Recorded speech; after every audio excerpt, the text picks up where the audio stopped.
back with my favorite iced coffee. Okay, I'm just gonna work on being myself, not messing with my hair so much. Yeah, I'm just gonna be myself, and I have a lighting set up and I'm trying to be professional with it, but also I don't want to feel performative. Hi, I'm Allie, and I'm making videos to help you shift your inner world so you can become the most authentic, happy, joyful, at peace version of yourself. I am a mom to a 2-year-old little girl. I also teach high school English at a public school in mid-Missouri.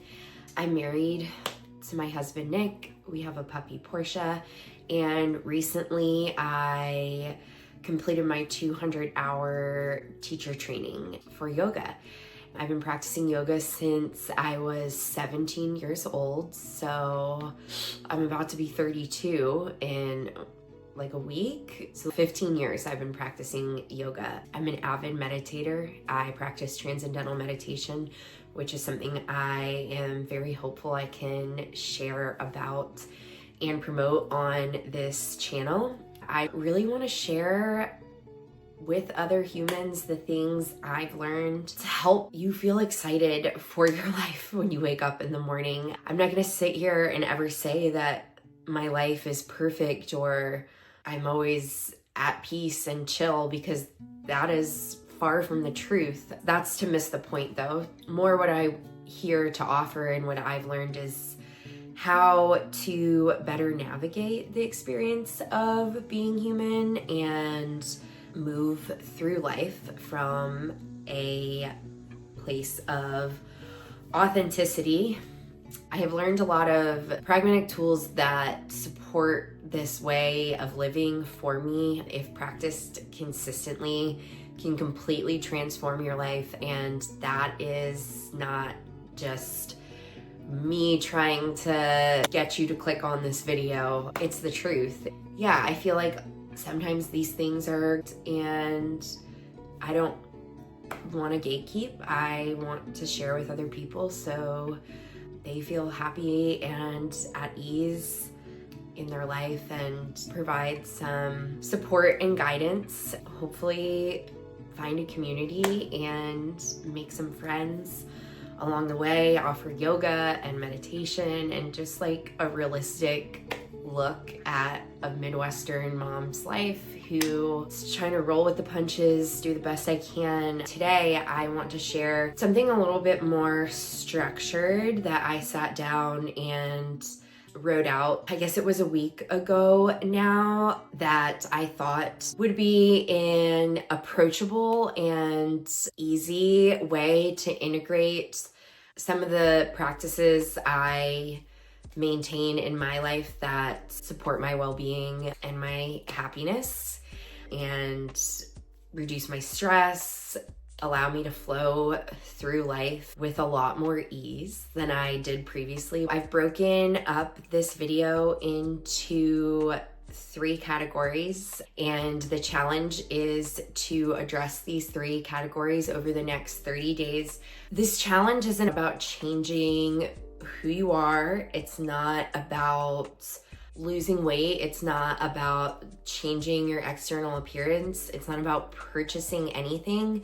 It is some daily practices and mindset shifts to approach your day-to-day life, and reflective tools that are essentially foolproof if you consistently put them into play. Except I heard someone the other day say that the word persistent was resonating more than consistent, because I think a lot of times when we think of consistency, we think like, I need to do this every single day at the same time every single day. And when we fall off the bandwagon, it's really easy to just want to give up. But being persistent means that when you hit roadblocks, you keep going, you keep trying, you keep moving forward. And yeah, I would say that resonates more with me right now too, just because, especially as a mom, I mean, as any person, consistency is difficult because there's so many things that are out of our control, but there are a lot of things that are in our control.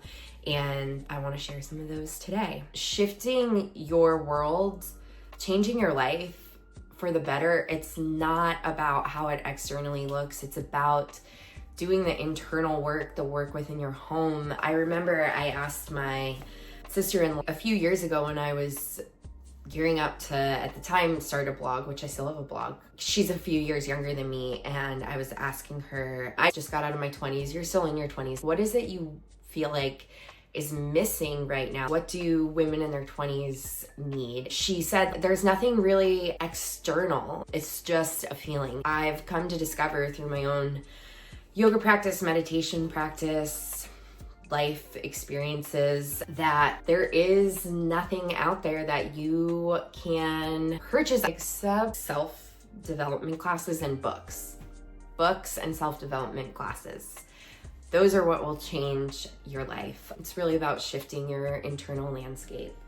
So today I'm going to talk about some shifts and practices you can make in your life, challenging you to commit to these for 30 days and to reflect over those 30 days. I don't want to 100% promise that this will solve all your problems.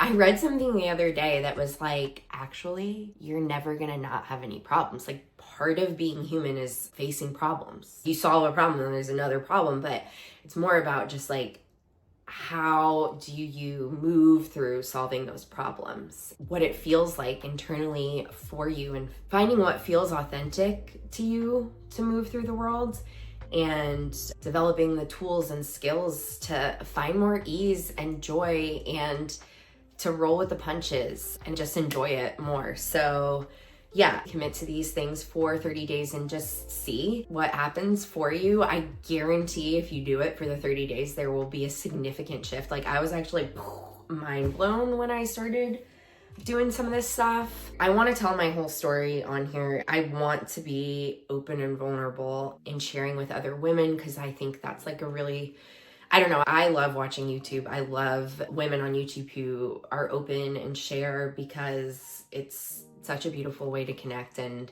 has been really comforting. I want to be that way too, but today I'm going to focus on sharing these tips, skills, hacks, practices. I've broken this video into 3 categories: your home, your head, and your heart. This is inspired by a reading technique that's used in the high school where I teach called Book Head Heart. We look at the text externally in the physical copy of the book, what we're reading, and then we think about what's going on in our head in relation to that, and what's going on in our heart. So we're going to start with the home, because your home is the one external dwelling, I would say, that it does matter how you feel in that space, or how that external space is making you feel. I would argue that it is not based on like how big your home is, or how nice and expensive of things you have in your home, but your relationship to those things, how the space flows and moves for you. So we have the home. And then the next part we're going to address is the head, your mind, becoming more aware of how you're perceiving things, creating more space in your mind to see the world more clearly.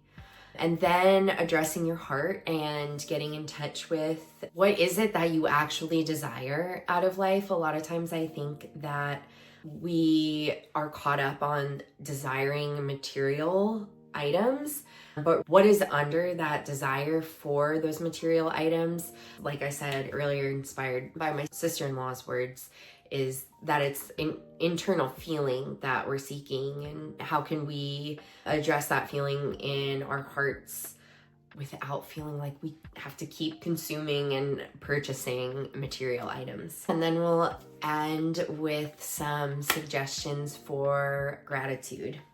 I've also created a downloadable PDF that summarizes this whole video, so you can download it or print it off and look at it, reference it. I'm a teacher, I make handouts, baby, you know?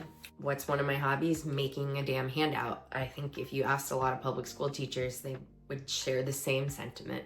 There is something satisfying about making a handout. So first, your home. Let's talk about your physical space and how it relates to your well-being. Your home, whether it's your house, your apartment, your dorm room, your parents' house right now, it doesn't matter where it is. It's more than just a place where you store your stuff. Your home should be your place of refuge. It's the shelter for you and your family. It's where you rest, reflect, recharge. So here, an important key is not about buying anything new. It's not about moving to a new house. It's not about redoing a bedroom by purchasing a bunch of new stuff, although I like to invest in some home decor. So I'm not arguing completely against it, but for the purpose of this challenge, you need not buy anything new. That would be to miss the point. Minimalism has been a large trend and talk on the internet, and I think it's a lovely practice. I really like the way Maddie Gray discusses minimalism as a tool to think about your relationship to your life and the way you're spending your time rather than just an aesthetic to achieve. But I'm going to talk about the home from the perspective of Chinese philosophy, specifically Taoism, which emphasizes flow, balance, harmony. In Taoism, the concept of Wu Wei means effortless action or living in harmony with your surroundings. And so this approach encourages you to assess how your belongings impact your energy and whether they bring you peace or clutter. What's your relationship to them? How is your life flowing within your home? So this is about creating a space of harmony and relaxation without purchasing anything new. It's more about appreciating what you already have. So tip 1 is to pay attention to how you feel in different rooms of your house. An easy way to do this is to just walk through your home and ask yourself how you feel in each space. An added layer is, why do you feel that way? If you're walking through the kitchen and you feel stressed the F out, why is that? Is it that you've consistently been storing stuff on the counter and you don't feel like you have any counter space and it's pissing you off? Move the stuff. Can you put it in a closet? Can you get rid of anything? What do you need on the counter for the everyday flow of things, and what can be stored away or tossed? Do you have some bottles of olive oil sitting there that you've got as a gift 3 years ago that you're not using?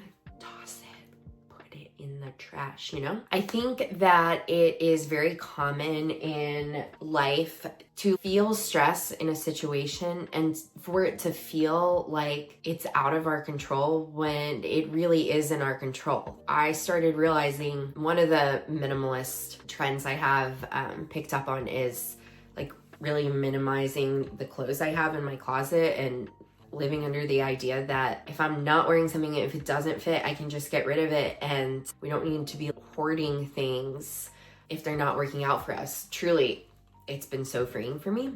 Yeah, I think often we're feeling stress in a situation, and because it's the way we've done things in the past, or because we don't necessarily like change, or maybe it's even tied to, you know, a deeper, I spent money on this thing, but if it's not serving you, if it's adding stress to your life, just get rid of it. There's no reason to not make those shifts and changes. This one I love so much, and I would say I started doing this, and I'm sure there's other girls out there that can relate, but like in high school and college, I've just kept up the trend now. Mindful arranging and decorating with items I already have. So I'm an English teacher, an avid reader. I have a lot of books and I like to use them to decorate. So one example is I was feeling like our bedroom was super, I don't know, just blah. I asked for a gray comforter for our wedding. It's fine, it's nice, but it's boring. So instead of going out and buying anything new, I found all the dark green and black books on my bookshelf and I moved them into my room, made a display. I took one of the houseplants from our kitchen, moved it into the room. The salt lamp from the bathroom, I moved it in there. A lot of times we already have things that we enjoy and love. That's why we purchased them, because we were drawn to them. It's not necessarily that we need to buy anything new for a space to feel fresh, but rather to just rearrange stuff. Okay, this last piece is to create a space that feels super restful and calm, and a place that you can go into that just feels like your own. For a while, I was caught up in my head thinking that this needed to be like, I wanted my husband to put a shed in the backyard because I was like, or like a trailer, because I was like, I literally need a space for myself. It needs to be sacred. No one go in there. But I've realized that it's really like you bring to the space. So maybe it's a space in your house that other people use too, but it's a room where you can close the door, or a corner where you can put in your headphones and you have your favorite blanket there, and you have the current books you're reading, maybe some of your crystals if you're like me. And it is a place where you can go and feel relaxed and put your headphones in, play a meditation, and it's a place for you. I'm currently working on making this room, yoga room and a filming room, but it's also our guest room, you know? So it would be awesome if you have a space that could be both your space and functioning as something else, or if you do have a big enough house to have your own room, really creating a sacred space for yourself where you can just go and have a moment. Sometimes I even do that in literally our bathroom, and take a bath, put a white noise machine on, light a candle, and just go inward. Also, within the home, a lot of us share a home with other people. So in addition to having a sense of harmony with the items in your home, you also want to have a sense of harmony with the people in your home. Maybe there is a world that exists where a husband and wife and a mom and her children just have absolute harmony all the time, just naturally. There was no need to work on it, but that has not been my experience. And I think that living with other people, even the people you love the most, can at times be challenging. But I've learned some things that have really helped me better navigate that, and has created a deeper sense of harmony in my home with my loved ones, including my puppy, who is probably the one who drives me the most insane in this home. We cannot control change other people. We can share our needs and desires and let them know what we want, what we need, but ultimately, the only person we can control is ourselves. The first piece of this is to take responsibility for your own energy. This was a huge shift for me when I was younger. I used to focus a lot on what other people were doing wrong without the ability to self-reflect and to evaluate what I was bringing to the table in that relationship, whether it be with my parents or friends or roommates or even my husband when we were younger. The challenge here is, instead of focusing on what other people are doing, whether it's your husband, your toddler, your puppy, pause and check in with yourself and ask yourself, what energy am I bringing to this situation? When I started asking myself this question, I realized a lot of time when I felt frustrated, I was bringing a super negative to situations, which was not making them better in any way. It didn't feel good inside of me. It didn't feel good for the people around me. So ask yourself, are you coming from a place of patience, understanding, and openness? The energy we bring, and this has become the most clear to me through my experience as a public school teacher, guiding a classroom of 20 to 30 teenagers every day. The energy I bring into that space can influence the entire dynamic. I mean, when I am on and I am in control and flow with my energy, my classroom management is like, it's when I am stressed or overwhelmed that I start seeing their bad behavior or lack of motivation come out. When I am calm, totally present, positive, I see that energy that I'm carrying reflected back to me in them. It's actually quite amazing and I think really cool. So if you're feeling frustrated or stressed or overwhelmed or annoyed in relationship to the other people in your home or really just in your life, a good question to ask yourself is, am I bringing the energy that I wish to receive in return? And if the answer is no, pause, readjust, and reapproach the situation when you can bring the energy that you want in return. Treat other people how you want to be treated, always. It really does work. Okay, also, communicate with clarity and kindness. I think this goes hand in hand with what energy are you bringing to the relationship, to the people in your home, to the people in your life, and are you bringing the energy that you wish to receive in return? And then lastly, I have practice patience and acceptance with other people. It's easy to want other people to react or respond as we expect or as we think they should. But really, true growth in relationships comes from acceptance. Reflect on whether or not I'm expecting perfection or having unrealistic expectations of the people in my life. And then also when I'm getting annoyed by people's response, I turn and look at myself and think, am I always acting perfectly in these situations? Because the answer is nah. And so why am I expecting that of other people? It helps a lot in my classroom. I think of who I was as a teenager. It was not even close to being perfect, my friends. I was not a goody two-shoes by any means. So I can't really expect that of other people because people are just people. Okay, so this absolutely 100% would not be an Ali Maglio video if I was not going to mention meditation.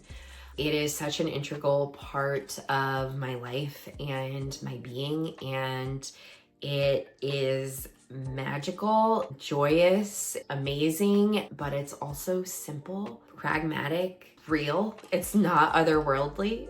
It's in the here and now, and I'm so excited to share. So I know a lot of people think that meditation is unapproachable or that they don't have time for it, that our lives are too busy in this current day and age to find that amount of stillness. When I tell people I meditate for that many minutes a day, they think I'm like a wackadoo. I never mean to sound pompous when I'm sharing that. I just want to share it to let people know that it absolutely is something that you can make space for in your life, and that will bring you a lot of peace, healing, perspective, creativity, rest, and all the things. Yeah, I'm just a regular girl, mom in the Midwest, and really I'm not doing anything crazy or special. I'm just heavily in my practice, and it's such a gift. So I want to point something out and just make a counter argument to the claim that there's not enough time and to meditate, and it's this. In a 2024 article by Fabio Durate, he's an associate director at MIT. He shared some surprising statistics in a recent article, and it's this. The average person spends 4 hours a day on their phone. Oh no, sorry, 4 hours and 37 minutes on their phone. That is over one full day a week. So one entire day out of the week we are spending on our phones, and that is roughly 70 days a year that we're spending on our phones. People tend to check their phones 58 times a day, and half of all of those checks on the phone happen within 3 minutes of the previous one. So we're checking our phone, putting it down, and then within the next 3 minutes we're checking it again. So when we say we don't have time for meditation or time with ourselves, the truth is we actually do. It's less about not having time and more about avoiding the silence and being with ourselves and being with some of the uncomfortable feelings and parts of life. But remember, problems are never going to go away. People have problems. That is just a fact of life. I love having like little anecdotes or quotes that I can repeat in my head at any given moment when I need it. And a famous psychologist, I'm sure a lot of people have heard the name before, Carl Jung, he says, what we resist persists. And I often think about that we can't really avoid things. It doesn't necessarily mean that we have to do a huge confrontation with every single thing or every single worry, but to acknowledge something and to just give it space to breathe within you is essential part of being at ease and being a happy, whole human. Another one I like is Robert Frost, and he says, the only way out is through. So meditation gives us that space to face the discomfort and to make an internal shift in our minds. And I think another misconception about meditation is that it's like about emptying your mind or being blank, and that's not true at all. It's about being present with what is. So I practice transcendental meditation. I have a teacher here in mid-Missouri. If you are in the area and are interested and want to learn, I highly, highly recommend it. I am a certified yoga teacher. There are a lot of great yoga teachers in existence, but at least in my experience, I have found it few and far between that yoga teachers are offering like a deep meditative experience, and TM is just that. It is lovely, it's life-changing, it's simple, it's easy.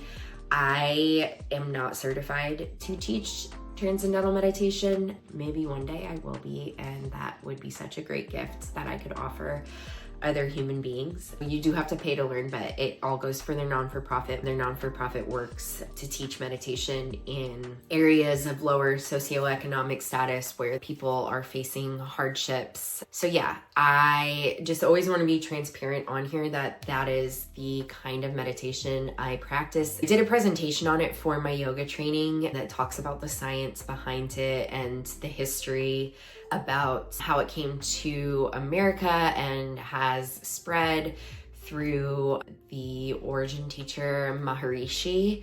So if you're interested in learning more, I'll link that in the description.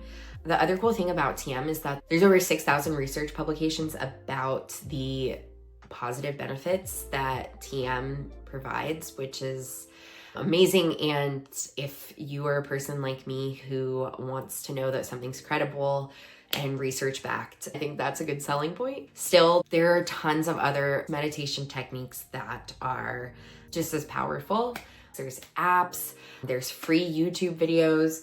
I have some YouTube videos. I will continue to create more guided meditations. I would say TM's the most powerful, but there are other ones that are very powerful too. So the head piece is really just to find some kind of meditation practice for yourself.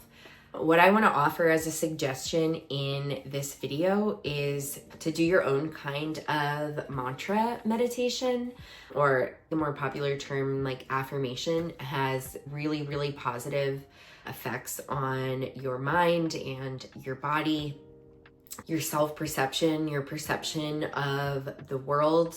My suggestion is to, for these 30 days, find an affirmation or a mantra that feels genuine and works for you. You don't want to choose something that doesn't ring true in your body. If you say it and you feel resistance to it, or you don't like how it feels, choose something different. When I was going through some tougher times in my life, saying something like, I am healed, it didn't feel true, but to say something like, I am healing, or I'm open to being healed, definitely rang more true for me. And then within time, now I feel like I'm in a space where I can repeat the mantra, I am healed. You just want to choose something that feels authentic. If it doesn't feel authentic to you, then it's probably not going to stick. It's not going to feel comfortable to do it, and that'd really just be missing the point. So maybe the mantra you choose is, I am open to peace, or I am finding my way, or I am creating space for a new perspective. The key is that one of the ways the brain learns is through repetition. So if you are not doing it over and over again, you're not going to see any shifts. My suggestion is to set a timer on your phone or not on your phone, because I'm trying to use a kitchen timer to meditate more recently because I don't even want my phone around me during that time and space.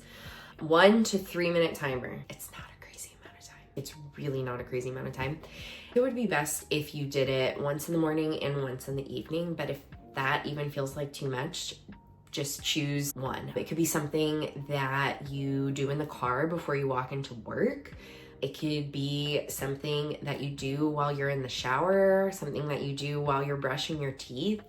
But you have to stay persistent with it and repeat it over and over, or it's not gonna stick. Also, download an app like Headspace or Insight Timer or Calm. I mostly use Headspace. I love Headspace so much. I think they do a lovely job of teaching meditation and mindfulness in a incredibly pragmatic and approachable way. I use the app every single day in my classroom with my students. They love it. I gave them an anonymous survey at the end of this past semester asking how they felt about meditation, if they wanted to continue it. And out of 70 kids, I only had 2 people say they did not want to continue it. Every other person said that they enjoyed it, they looked forward to it. And one of the 2 who said that they didn't want to continue it said, I guess I like it anyways because I can close my eyes for 2 to 5 minutes and take a rest. That's a win. We don't rest enough in our society. Okay, so we've talked about our home, we've talked about our head, and now we are going to talk about our heart. Maybe 5 or 6 months ago, I came across this book. I found it on Maddie Gray's Amazon reading list, The Empowered Wife by Laura Doyle. And at first I was a little skeptical about reading it, but it was life altering for me in my relationship with my husband, but also just in my relationship with other human beings. And when I put her tools into practice, I have so much peace and harmony in my life and in my relationships with other people. One of the beautiful things that her book and her work has done for me is given me the confidence and the knowing that I have the right to pursue and express my heart's deepest desires. For me, at least, a lot of times I felt like this was something I had to dismiss or was embarrassed about, or I just thought was unattainable. One of the things doing YouTube, but she gave me what felt like the okay to express my desires to myself and to those around me in my life. Because of my meditation and my yoga practice, I was more deeply in touch with what those desires were. I was just pushing them down some. One thing I learned from her, and that I definitely was true for a younger version of me, is that many of us don't even know what our desires are, what it is we're seeking, what it is that missing piece within us, what we truly want out of life. The suggestion I'm going to give for the heart is something that I'm taking directly from Laura Doyle's book, The Empowered Wife, and it is a really powerful practice that I return to weekly. It's totally attainable. It's something that you can just start doing in your head, but the best way to start is to do it on paper, and that's to make a list of what you desire. Oftentimes it can be harder for some of us to get in touch with that deeper internal space. So you can start the list by making a list of the material things that you desire. I'm not going to suggest in this video that you buy any of those things. However, we all enjoy material things. I love clothes.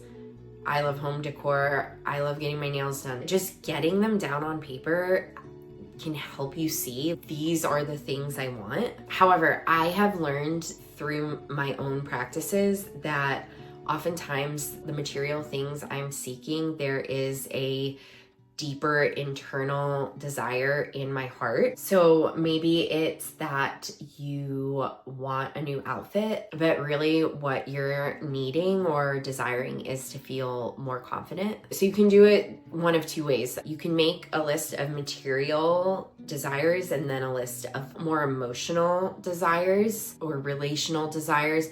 But you can also make that list of material desires, and then I like to do this is to look at each of the items of the list and then ask myself why I desire that or what's underneath that material desire. So then after you made the list, the next part is to think about how you can meet your own desires or how you can express them to other people for your desires to be met. Often we hold back from doing this because we are afraid of rejection or failure. Laura Doyle, she gives the advice that when you want something, to say the words, I would love, and finish a sentence. So I say to myself, what do I want right now? What do I desire? Oh, I would love to have a bath, or I would love to eat a warm meal, or I would love a coffee. And then to give myself or create the space in my life to give myself and my heart those things I want and need. So the invitation is one, to actually make a list on paper, and then to also say it out loud to yourself, to hear the words, to practice expressing them audibly. Even if you're just in the bathroom or doing dishes, saying to yourself,